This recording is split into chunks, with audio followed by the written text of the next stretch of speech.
बोला थानिया कौन कलाकारी हो गई लसु सारी हो गई। अच्छा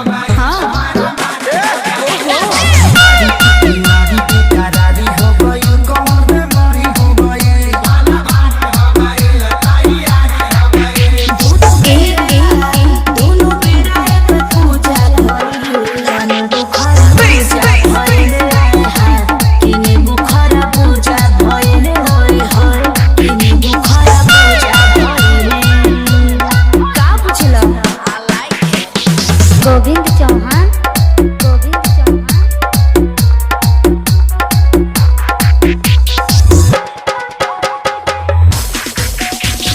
गंगापुर काजी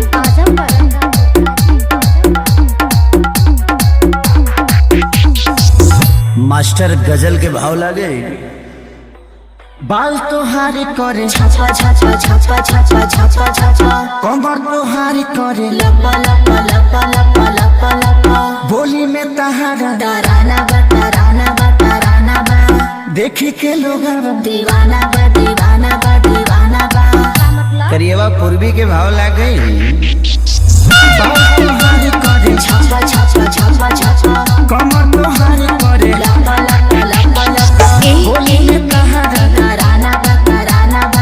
देखी के लोग दीवाना बा दीवाना बा।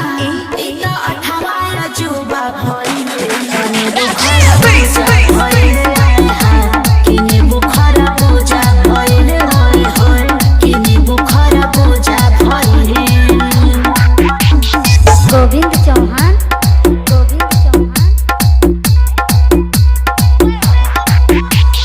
गंगापुर काजी